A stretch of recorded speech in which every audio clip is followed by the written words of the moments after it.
I'm good. I'm so excited to be here, and I'm so excited that I'm your first guest. I don't think I realized that. Yeah, we're so happy to have you here. Of course. Anytime for you guys. We're so excited to get started, and we wanted to get in a little into how we met. I think it was back in 2021 through your company Grasshopper, which our older sister Malia introduced us to. She was interning there, and that led us to working with you on Grasshopper's high school outreach. And that's just been an amazing experience, and we're so glad that we had that opportunity to ultimately let us learn from you as a successful business owner, and doing that while being a coach, mother, entrepreneur, and so much more that we're ready to dive into today. And with how you have been navigating life's ups and downs to becoming a successful entrepreneur. Absolutely. Do you mind telling everyone a little about yourself and a little about Grasshopper? Yeah. So I'll give you a quick background before we get to Grasshopper. So I grew up in Toronto, Canada. I was really passionate about ballet. So I spent, let's say, like my first 20 something years, maybe 22, 24 years pursuing ballet, and then transitioned into hip hop and did that professionally. Came out of that and decided I needed, a more stable profession, and went to law school, which was a really interesting experience because I had always been so passionate about ballet and dance, and I went to law school out of like a more practical side of my brain, and it really wasn't a fit. What I did love about law school was the people I connected with. Also, I did some legal aid. So I was working with housing people in the community who couldn't afford it, being an advocate on the social committee for people who needed social services. So really enjoyed that, but ultimately decided not to pursue law. So instead, I did some real soul searching and decided to go to design school. So interior design and architecture. And that was based on the fact that I had grown up as a ballet dancer and, a hip hop dancer on sets. And I loved the idea of creating these environments for people. So the schooling for this actually was the best education in problem solving, because it was the kind of thing where they'd be like, okay, you've got to build a house or an apartment complex or a hotel, and you're starting from scratch and you've got to fill all of these people's needs, and so you have to come up with what and how to build. So it was almost like an MBA, honestly, but sort of like a more creative version of doing that. So coming out of that, I practiced design for a while and then transitioned to consulting. I worked at McKinsey and Company, which is a management consulting firm. It's global. I started in our Toronto office, then moved to our New York office, and then finally the Austin office. And mostly working on people problems. So talent acquisition, professional development, mentorship, learning programs, and was really passionate about that, which was actually the genesis of Grasshopper. So I had been working on a mentorship program in consulting, supporting our internal talent there, and just thought, how cool would it be if everyone could have mentorship in their back pocket? And that's how I launched Grasshopper, which originally was a mentorship app. So it was a way for women and young women to connect with mentors one-on-one through this app. Wow, that's so amazing. It's such a unique journey of seeing how you were able to find your passion and in such different areas. And that spark that kind of got you interested into your current industry and led you to coming with Grasshopper.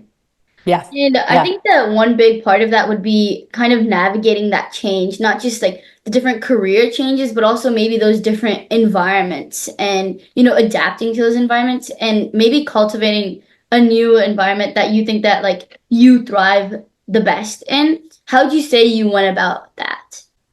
Yeah, I'm going to tell you, it's really tough as you're navigating all these changes and pivots.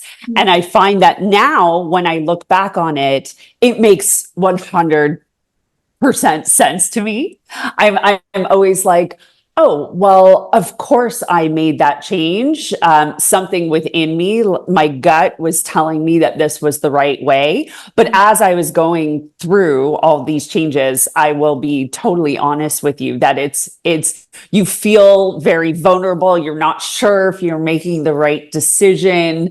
In the end, you know that you're going to have a valuable experience, that you're going to learn from your failures. You're going to learn to be resilient because you're changing, that there's going to be a learning curve and you're going to be stronger for it. But as I was going through all of these changes, it's really tough. It's anyone who's changing a job, or they're moving from high school to university, or they're moving out of university into their first time job, and maybe they're living away from home in their first apartment with new roommates. It's always a change, and you don't realize how that change takes a toll on you.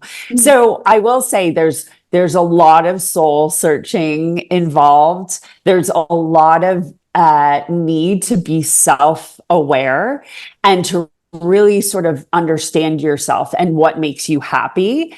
And you can choose to prioritize that. I think that it's definitely such a like crazy journey, of course, of finding like what makes you happy and also like finding that balance, which is something that you really emphasize. Are you actually familiar with the term Ikigai? Yeah, I am. I had actually started studying it probably about, I want to say, 5 to 6 years ago, as I was doing some mindfulness training and learning how to become a mindfulness coach. Also, I have a yoga background, so did yoga teacher training, and that was very much involved in it. But the minute I heard that term, I locked onto it because I think the importance of knowing your purpose gives people so much fulfillment. And what's actually interesting is now, and you both know this, I have just made a move to Costa Rica. And I am in a part of Costa Rica that's called the Blue Zone. Do you know anything about the Blue Zone? No, not familiar. Okay. So the Blue Zone is a place, and there are 5 globally, where there is the biggest population of centenarians, so people who live over 100 years. Oh, And so there has been multiple studies on why people live longer in these zones than they do in the rest of the world. So the area that I'm living in is one of these blue zones, and there are in different areas, there are different reasons why people live so long. But here, and these are there's a common thread here. So mostly it is around the food that you eat, your community, exercise. I think the support that you have from friends and family. I might not have these in the right order, and I might not be listing them all, but finally, the biggest piece is purpose. So Ikigai. And so they find that when people have a sense of purpose, they live longer. And so this term, it's funny that you bring this up, but this term has been something that's been on my mind for the past year as we've decided to move to Costa Rica, because it was very much intentional that we were going to move away from a lifestyle that was stressful, where we didn't have a tight-knit community, where because of the stress, we weren't eating as well. So anyways, we've decided to move here intentionally to work on these different components that will hopefully, lead us to have a healthier lifestyle, maybe live longer, but also have more purpose and discover what that purpose is. I think it's so important to kind of find that purpose. But I think that a challenging part of that is, trying to find that purpose, how you're supposed to find, what you're passionate about and just creating that sort of balance. So for anyone who's unfamiliar with Ikigai, it's a Japanese concept that focuses on finding a sense of purpose and reason for living and living a joyful life. And a major factor of Ikigai is finding that balance between what you love, your passion, what the world needs, your mission, what you are good at, your vocation, and what you can get paid for, your profession. And as someone who has pursued different paths, how do you think it reflects on your life? And what advice would you give to younger generations trying to find their Ikigai? Currently, we're in the process of applying to colleges and thinking of, what do we want to do with our life, which can be very stressful and confusing. So do you think you could elaborate on how you were able to navigate that process, especially with, moving to another country and how you were able to adapt to those transitions overall?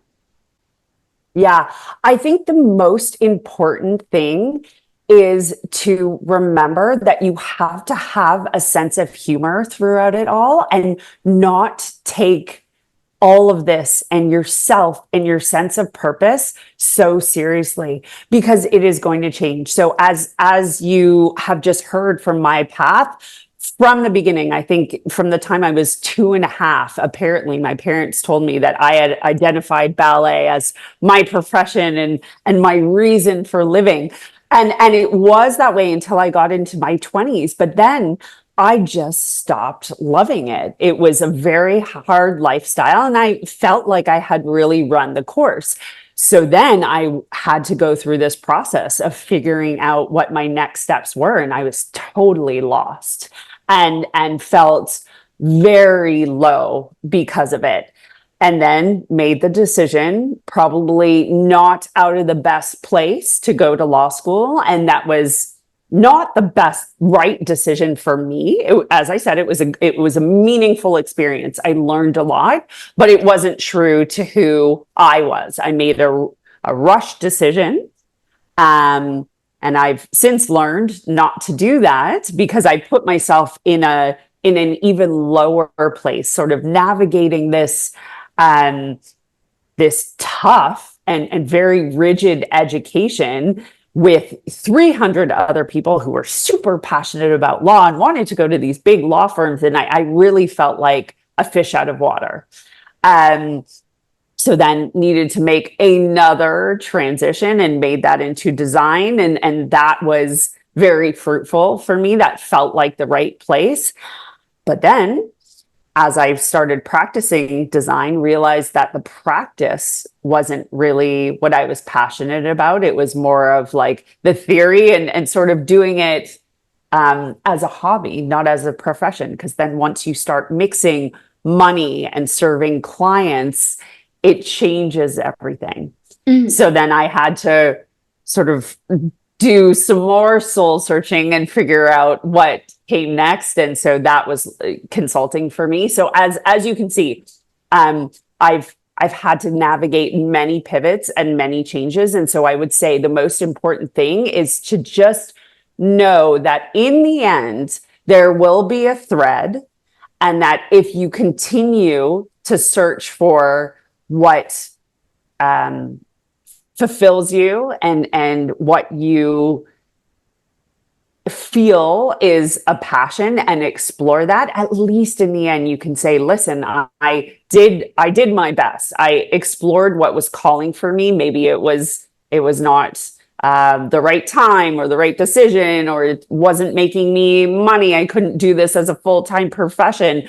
But in the end, I think if your heart is in a place where you want to explore fulfillment, you're going to grow stronger and richer as a result. Yeah, that's so true. Just finding that happiness, even when it might not be the perfect thing or the fit, just learning from those experiences. And it really is important, like looking at your journey, finding what makes you happy. And because it's such an important part of life and finding that balance. So how did you do that? And how did you balance your life just being a founder and a mom and so many different roles at once? Balance is something that I've really been studying this year. And as you both know, I have a podcast called Balanceness, and it's sort of like the myth busting around balance, because everyone thinks of balance as this place where you, and I shouldn't say plateau, but you're on a stable platform and you're able to manage all your responsibilities, and you're feeling great about yourself, and you're feeling great about your purpose, and you're feeling great about all the elements in your life. And that's not necessarily always the case. You're going to have ups and downs, and days are going to be hard and days are going to be easy, and responsibilities at work are going to be easy and they're going to be hard. And your kids are going to be really tough. For example, I've got two little kids, and today was their second day of school in Costa Rica, and both of them were crying as we got them in the car, and we could barely get their uniforms on, and then couldn't get them out of the car to drop them off at school. And so I would say this was a really tough morning, but hopefully tomorrow will be better. So again, keeping this sort of sense of humor in mind, and just the understanding that balance is a process. Balance is a real process. So you're never going to find true stability. That the whole idea of balance is around stasis, right? When your body's in a good place, things are all working, and you're relatively healthy. But keep in mind that the word relatively, you're there, but of course, there might be, your blood sugar might be high and your energy might be low, or, it's never going to be perfect. So again, another, I think there's a Japanese term that's escaping me right now, but it's the sense of like imperfect perfection. So just knowing when you need to be resilient when something's low, and when you need to harness energy when something's high, and sort of empower yourself and take those good moments to help refill you when you're in lower moments. I hope that makes sense. It's a bit rambling. It's hard to describe balance. It really is. I really like that it's different from what everyone kind of perceives what balance is, but kind of finding that imperfect perfect. And I think with that, we all face like our different obstacles and challenges, of course. And for you as an entrepreneur, how would you say that you were able to overcome those obstacles while also still like seeking out that imperfect perfect and kind of accepting those challenges while overcoming them? Entrepreneurship, and you both know this because I think entrepreneurship is a huge passion for you, is something that's constantly challenging and imperfect. So talk about like highs and lows and trying to find a balance. So a lot of us start endeavors or companies because of passion. So for you, maybe your sticker company was a passion. For me, I am now in the process of with some other people in Costa Rica, opening a dog shelter. GrasshoppHER was a real passion project. So they're starting from a place of love and hope. But it is really tough to run a business, especially when you're starting from a place of love, and maybe the monetization of that business isn't your first priority. So we'll just use GrasshoppHER as an example. It's the same with this dog shelter. That having a nonprofit dog shelter is not necessarily going to be like a huge money maker. So with GrasshoppHER,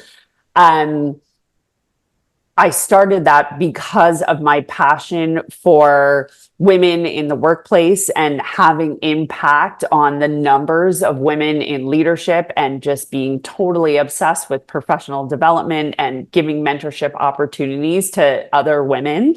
However, when I first launched, I wasn't sure how we were going to monetize. So starting the app, launching an app is a huge capital endeavor. So there was a lot of money that went into it. So there was a lot of pressure behind finding a way to monetize.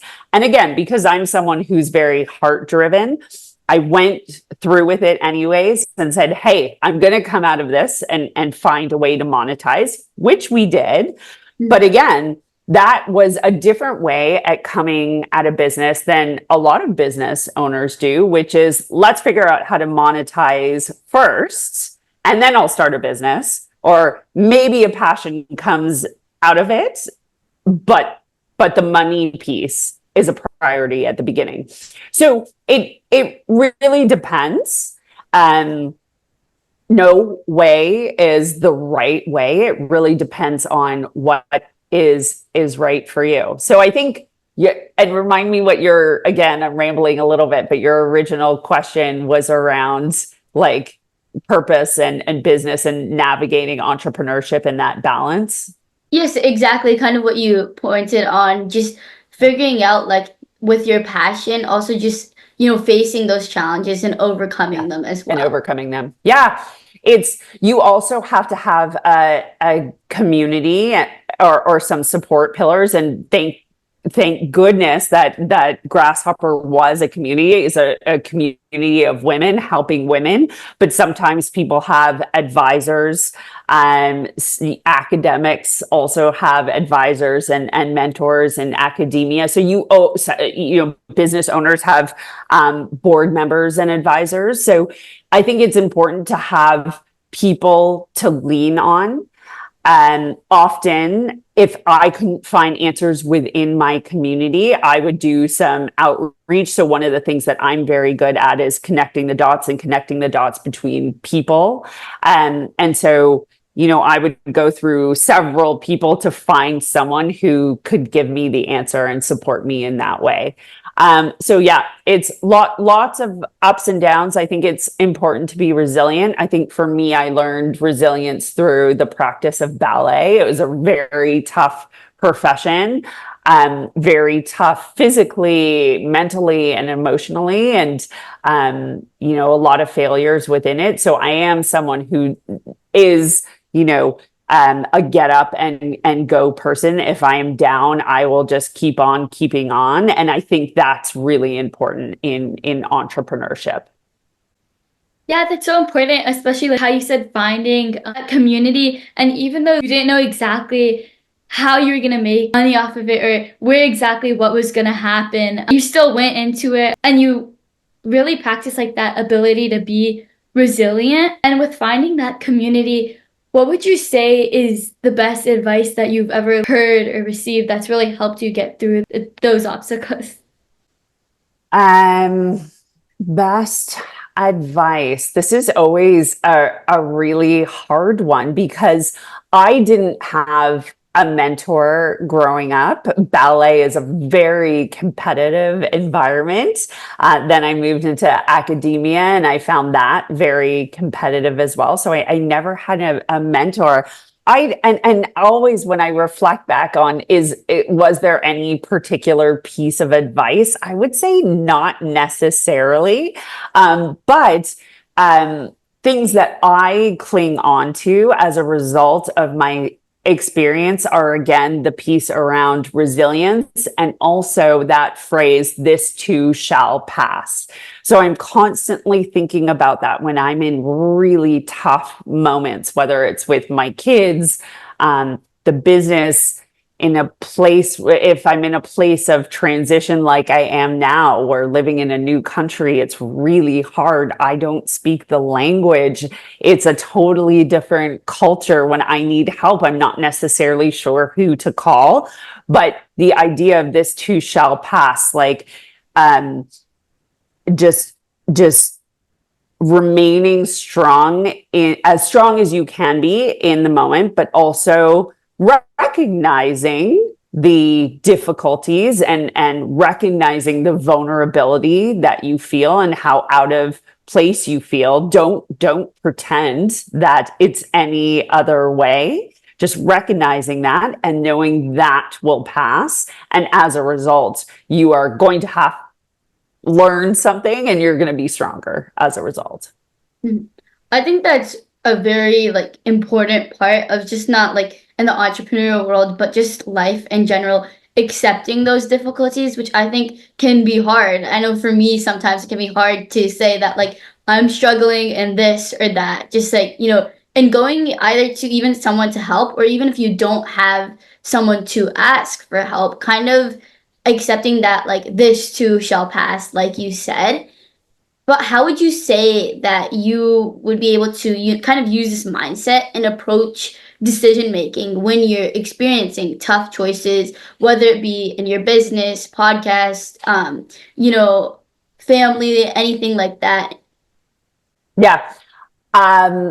I think it's a willingness to accept failure. And I'm really coming to that this year, that sometimes we're going to make decisions and they're going to be the wrong decisions, or we're going to do something and we're going to fail, and that is okay. It's so hard, especially if, and I suspect that a lot of people who are going to be watching or listening to this podcast are going to be like you or like I, who are very driven people, and the idea of success is what we're chasing. And so that the idea of success is something that I've really been questioning this year. Is like, what does success mean and why is it so important to me? I think I grew up it's partially because of the professional dancing. It was partially also because of my family. My family really pushed me to be successful and self-sufficient, to go to good schools, to pursue, really good professions, and to be the best that I could be at everything. And so I always had that, and I'm going to air quote this, pressure, because a lot of the pressure wasn't external. A lot of the pressure was internal. I'm just a naturally really driven person. And so I've come to a place where I have experienced burnout. And actually, that's one of the reasons why we made our move to Costa Rica, was to really explore something outside of the US, and the idea that you keep trying to attain more and have more, a bigger house, a bigger company, more staff, more successful, be on top 40. So for me, this year is all about really exploring what that is and why success is important to me, and look at alternatives, because some people see success as raising a healthy and happy family. And I certainly want to be someone at the end of the day who's proud of the way that I raised my children and the opportunities that I gave my children. So I'm, finding ways to prioritize that. Other people are happy with making sure self-care is at the center of their practice. So, whether it's about beauty, whether it's about physical health, we all prioritize different things. And so this year for me has really been about studying what that is, and second guessing what success could look like.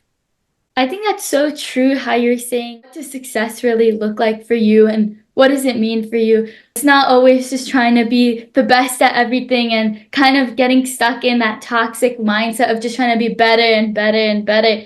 But it's more about just finding that, even though not perfectly balanced, like you said, but that balance of being at a good place where you are, learning from those experiences, and, making the move where you're living, being happy there, and being surrounded by your loved ones as well. So, and I know you touched base on this a little bit too, but What advice would you give to aspiring entrepreneurs who are just starting out, the younger generation, and people like us who aspire to be like you? I think the notion of change and to harness the power of change is really, really important. So I think, people always say enjoy the journey, and that feels a little cliche. We've all heard that a million times. And to be honest, enjoyment isn't always going to be there. The journey is going to be hard at times. It's going to be great at times. We are going to enjoy it. And sometimes we're totally going to hate the place that we're in and what we're going through. So I think it's important to remember that things change. I remember that when I was younger, especially coming out of high school, going into university, it was very much like, who am I going to be? What am I going to do? And who am I going to be? And I think it's also important to remember that your profession doesn't need to define you. So, I have had really low moments throughout my career as things have changed. So as I transitioned from dance, for example, that was my identity. It was who I was. And if I wasn't a dancer, who was I? Like, what did I do every day? Who did I hang out with? What did I, I had no idea. And so that was a really low moment until I found something else that fulfilled me. So I think it's important to know that things are going to change, and change is okay because your interests change. And that just means that you're growing as a person. So that things change, I think is really important advice. And also not to identify with your profession. You can absolutely enjoy your profession and be very passionate about it. But at the end of the day, we're all going to retire, right? And so you have to think about that. I'm actually going through that with my father right now. I'm coaching him. So after 55 years of being in medicine, he's retiring from being a doctor and really struggling with what's his identity, what is he going to do next. And so I think it's important to have a little bit of a separation there, and have a healthy perspective on the difference between what you do professionally and what makes you happy as a person. 100%. I think that going into any career, it's really like easy to just heavily associate with that. And then just kind of finding those hobbies or interests, not necessarily just, pursuing that as your profession. That doesn't have to be. Obviously, you should have some interest in it, but also keeping your passion kind of separate in a way as well, so that you have something to do on your free time, something that you can continue to do what you love. You don't have to choose one or the other. You can obviously, of course, integrate them. And on your journey Yeah. of finding this fulfillment and, creating that balance, sort of, when you look back on your journey, is there anything that you would have done differently, or any decisions that you regret, or why would you not change anything? I don't think I have any regrets, because I think that everything that I've experienced has been important in my learning journey and in my growth. Sometimes I wish that I would have been truer to myself or honored myself. So law, for example, I knew it was not the right move. I pushed myself to do it. Then there were points after the first year where I said, you know what, this is really not for me. And I could have left and moved on to something else. Like, I think even doing a MBA or, pursuing design earlier would have been truer to me, but I didn't do it. I hustled my way through it because, again, thinking about where I came from and my background and the importance of success, I didn't want to fail at law. So I pushed myself through it. So many learnings from it, met so many fantastic people. And I do use that education now in ways. But again, sometimes I wish that I would have honored myself and been more true to what really lit me up, rather than just pushed myself.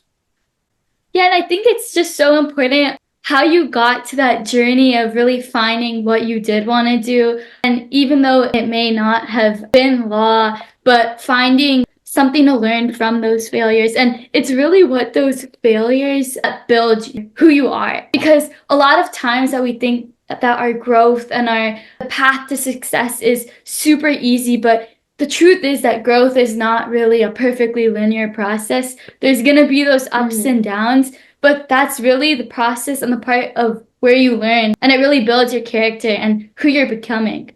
And we're It so does. thankful to have someone to look up to like you and a mentor to learn from as well from your experiences. And it was so great talking to you today. Yeah, and we Oh, thank really you so are much. so grateful and really appreciate the opportunity to just have you as a mentor. And it's amazing always getting to talk to you. And thank you so much for joining us today. Thank you for having me on, and I have to thank you for and your sister as well for being in my life because you brought so much to me as well. All of you have been huge supporters of Grasshopper and what I've built out, and you too have brought it into your demographic, into your community. Your sister helped me build and grow Grasshopper into what it is today. So I'm so grateful for your family and to have the opportunity to have conversations like these. Yeah, no, thank you so much. We really do look up to you like a role model, and we're so excited for your future and this new chapter that you're starting as well. Thank you so much. I appreciate it. I'm excited for your new chapter. I can't wait to hear what's next. Thank you so much. You're welcome.